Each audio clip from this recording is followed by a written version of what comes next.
এছাড়াও আমরা যখন ছোটবেলায় খেলাধুলা করতাম, খেলতে যেতাম মাঠে ঘাটে ফিল্ডে, বিভিন্ন জায়গায় খেলাধুলার জন্য যেতাম, রাত্রি লেগে যেত, আমরা ফিরতাম না।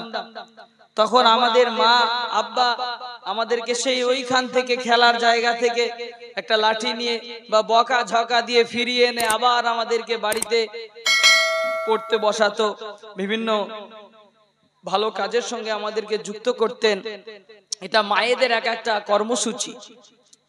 তাই আমরা সন্ধ্যা লাগলে দেখবেন খেলার মাঠে থাকতাম, তখন মা আমাদেরকে ডাকতো, এখন আর ডাকে না। যখন সন্ধ্যা হলো সাঙ্গ খেলা তুমি কেন নিতে এলে না, তুমি কেন নিতে এলে না।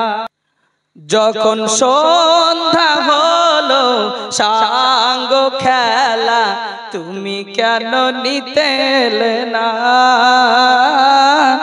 তুমি কেন নিতে এলে না। যখন রাত্রি হলো ডুবলো বেলা তুমি কেন পাশে নেই মা, তুমি কেন পাশে নেই মা। যাদের মা হারিয়েছে একটু অভাব হয় না, হয় না? রাতের বেলায় ঘুমাতে যাওয়ার সময় বিবিকে দেখে যে মজা হবে না, তার চাইতে মায়ের মুখখানা দেখলে যেন আলাদা একটা আনন্দ ছিল। কারা কারা মাকে হারিয়েছেন একটু হাত তুলে দেখেন দেখি। আল্লাহ, অনেকে এখানে মাকে হারিয়েছে গো। তো সেই মায়ের কথা এখন, আগে যখন রাত্রে বাড়ি যেতেন আপনার বিবি ছিল, আপনার মা ছিল, আপনার বিবি হয়তো ঘুমিয়ে যেত, আপনার স্ত্রী ঘুমিয়ে যেত, কিন্তু মা একটু অপেক্ষায় থাকতো।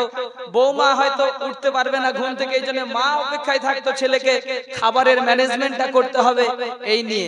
তো সেই মা এখন আর দেখা হয় না, সাক্ষাৎ হয় না। এখন আর সেই এক জায়গায় বসে গল্প করার মতো, মিটিং করার মতো আর ব্যবস্থাপনা আর নাই। যখন সন্ধ্যা হলো সাঙ্গ খেলা তুমি কেন নিতে এলে না,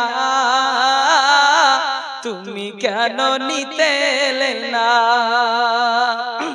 যখন রাত্রি হলো ডুবলো বেলা তুমি কেন পাশে নেই মা, তুমি কেন পাশে নেই মা।